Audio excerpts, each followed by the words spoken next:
Hello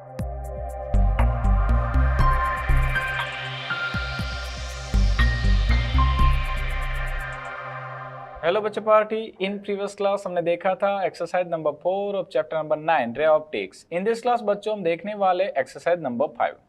तो चलिए जल्दी से स्टार्ट करते हैं एक्सरसाइज नंबर 5 को। क्वेश्चंस कह रहे हैं बच्चों, a small bulb is placed at the bottom of the tank containing water to a depth of 80 centimetre. अब देखिए बच्चों, मैंने यहाँ पे ड्राइंग ऑलरेडी बना के रखी हुई है। हमें यहाँ पे एक टैंक दिया गया है और टैंक के अंदर वाटर फिल किया हुआ है, ठीक है। और उसके बॉटम पे एक बल्ब दिया है, छोटा सा एक बल्ब दिया है जिसमें से लाइट्स निकलेगी। What is the area of the surface of water through which light from the bulb can emerge out? Reflective index of water is 1.33। Clear है बच्चों? चलिए अब देखिए बच्चों, पहले हम क्वेश्चंस को समझ लेते हैं। क्वेश्चंस हमें क्या कहना चाहता है। क्वेश्चंस कह रहा है कि हमारे पास 80 सेंटीमीटर जितनी डेप्थ में एक कंटेनर है। क्लियर है? इस कंटेनर को पूरी तरीके से हमने वाटर से फिल कर दिया है। अब यहां पे एक छोटा सा बल्ब है। अब हो क्या रहा है कि ये जो बल्ब होगा यहां से लाइट्स निकलेगी, तो लाइट जो है वो यहां से कहां भाई बाहर निकलेगी भाई, राइट है, क्लियर है, बाहर निकलेगी। तो हमें ये एरिया फाइंड आउट करना है कि जिस एरिया में से लाइट्स बाहर निकल सकती है। तो सपोज दैट कि यहाँ पे ये एरिया हमें कुछ ऐसा मिल रहा है जिसकी रेडियस है r। अब क्या होगा बच्चों, जैसे हमें ये रेडियस मिल गई तो हम सर्कल का एरिया फाइंड आउट कर सकते हैं पाई r स्क्वायर। तो हमारा पहला फंडा होगा इस r को फाइंड आउट करना। अब हम उस r को कैसे फाइंड आउट करेंगे, ध्यान दीजिए। सबसे पहले नोट करिए बच्चों कि अगर लाइट जो है वो इस सर्कल में से बाहर निकल रही है, उसका मतलब कि सर्कल के बाहर के सारे पोर्शंस में से लाइट्स बाहर आ रही नहीं है। और लाइट्स कब बाहर नहीं आती, जब टोटल इंटरनल रिफ्लेक्शन देखने को मिले। यस, मतलब कि अगर ये लाइट्स यहाँ पे इंसिडेंट हो और यहाँ पे इस लाइट का टोटल इंटरनल रिफ्लेक्शन हो जाए तो ये लाइट्स बाहर नहीं जाएगी, कहाँ जाएगी भाई, उसी मीडियम में रिटर्न हो जाएगी। और टोटल इंटरनल रिफ्लेक्शन की कंडीशन है बच्चों कि उसका जो इंसिडेंट एंगल है वो क्रिटिकल एंगल जितना होना चाहिए। मतलब कि अगर ये एंगल क्रिटिकल एंगल जितना हुआ, इट मीन्स कि यहाँ पे टोटल इंटरनल रिफ्लेक्शन होगा और ये लाइट्स बाहर जा सकेगी नहीं, और हमें सिर्फ इतना एरिया मिलेगा जिसमें से लाइट्स बाहर निकल सकती है। तो अब यहाँ पे हम थोड़ा सा बेसिक मैथमेटिक्स यूज करें तो बच्चों देखिए यहाँ पे ये Z सा सिंबल बन रहा है। अगर ये एंगल C है तो डेफिनेटली बच्चों ये एंगल भी कितना मिलेगा, C। क्लियर? तो सबसे पहले हम फाइंड आउट कर लेते हैं C को। तो हम C को कैसे फाइंड आउट करेंगे भाई, तो टोटल इंटरनल रिफ्लेक्शन की कंडीशन हुआ करती थी। तो मैं यहाँ पे नोट कर देता हूं, फॉर TIR क्या हुआ करता था, आपको याद होगा भाई, sine C is equal to 1/n। Clear? तो मैं यहाँ पे मेंशन कर देता हूं sine C is equal to 1/n। अब देखिए बच्चों, यहाँ पे हमने वाटर जो है वो फिल करके रखा था और वाटर का इंडेक्स हमें क्वेश्चन में दिया गया था 1.33। क्लियर? अब यहाँ पे हम दो तरीके से काम कर सकते हैं।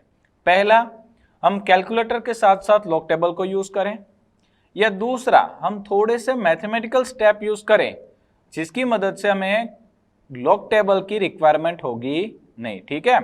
अब देखिए मैं आपको सिखाता हूं। सबसे पहले 1/1.33। अब 1.33 इट मीन्स बच्चों होता है 4/3, राइट है, पता होगा आपको, या तो आप कैलकुलेटर में से भी चेक कर सकते हो। 4/3 इट मीन्स कि 1.33, पर डिनोमिनेटर का डिनोमिनेटर चला जाता है ऊपर, तो मुझे यहाँ पे मिल रहा है कि sine C is equal to 3/4। Clear है? Sine C is equal to 3/4।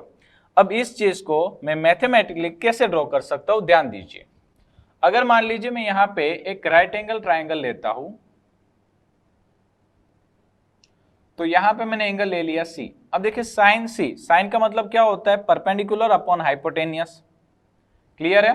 तो उसका मतलब है कि ये मेरा परपेंडिकुलर है, ये 3 होगा और हाइपोटेनियस होगा 4, राइट है। तो ये मुझे मिल गया sine C is equal to perpendicular upon hypotenuse, यानी 3/4। अगर ये 3 है, ये 4 है, तो अगर बच्चे लोग हम यहाँ पे पाइथागोरस यूज करते हैं तो हमें पता चलेगा कि ये जो सरफेस है वो हमें कितनी मिलेगी भाई, 3 का स्क्वायर 9, 4 का स्क्वायर 16, 16 माइनस 9 तो हमें मिलेगा 7। यस, तो ये जो सरफेस है वो हमें मिलेगी सपोज √7। क्लियर, चेक करिए पाइथागोरस को। √7 का स्क्वायर 7, 3 का स्क्वायर 9, 9 प्लस 7 इट मीन 16 और उसका रूट यानी कि 4। क्लियर है बच्चों, समझ में आ गया आपको ये ट्राइंगल? यस, अब वापस से आ जाइए ड्राइंग पे। अब देखिए इस ड्राइंग में मुझे आर फाइंड आउट करना है। ये एंगल दिया है सी और ये जो हाइट है वो हाइट हमें ऑलरेडी दी है, सपोज मैं इसको नाम दे देता हूँ एच। तो ये जो मेरी हाइट है वो कितनी है बच्चों? 80 सेंटीमीटर है। मुझे आर फाइंड आउट करना है तो मैं ये वाले ट्राइंगल को यूज करता हूं। अगर इस वाले ट्राइंगल को हमने यूज कर लिया तो हम यहाँ पे लिख सकते हैं कि from figure 10C is equal to, क्या होता है भाई 10C is equal to perpendicular upon base, तो perpendicular is equal to r, base कितना है h, तो r is equal to h into 10C। अब देखिए h की वैल्यू मुझे पता है कितनी है 80, तो थोड़ी देर के लिए मैं सपोज यहाँ पे h रखता हूँ, जब रिक्वायरमेंट होगी तब हम वैल्यू पुट करके सीधा कैलकुलेटर यूज करेंगे। क्लियर है? चलिए अब 10C की वैल्यू, अब देखिए बच्चों ये ट्राइंगल में 10C, अब 10C is equal to perpendicular upon base, तो यहाँ पे परपेंडिकुलर कितना है बच्चे लोग 3, बेस कितना है √7, तो मैं यहाँ पे लिख देता हूँ 3/√7। क्लियर बच्चों, समझ में आया? देखिए यहाँ पे हमें लॉग टेबल की कोई रिक्वायरमेंट नहीं हुई क्योंकि हमने मैथमेटिकल स्टेप्स को यूज किया है। तो यहाँ पे बच्चों हमें क्या मिल गया? R मिल चुका है। R is equal to h into 3/√7। Clear है? अब अगर आप यहाँ पे वैल्यूज पुट करते हो तो भाई 80 सेंटीमीटर में है, मीटर में कन्वर्ट करें तो 0.8 इंटू 3/√7, तो ये मुझे मिल गया वैल्यू R की। अब मुझे चाहिए था एरिया, तो बच्चे लोग मैं यहाँ पे बात करता हूँ एरिया, तो भाई एरिया मुझे कैसे मिलेगा? Area A is equal to circle का एरिया बच्चों होता है पाई आर स्क्वायर।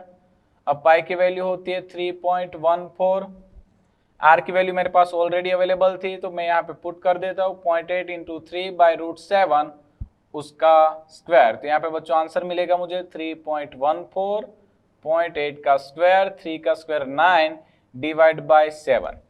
क्लियर है बच्चों? चलिए अब फटाफट से आपको क्या करना है, कैलकुलेटर यूज करना है और आंसर निकाल के लाना है। और यहाँ पे बच्चे लोग आंसर निकलने वाला है 2.5837 और इसे मैं अप्रोक्स बोल देता हूँ 2.6 मीटर स्क्वायर।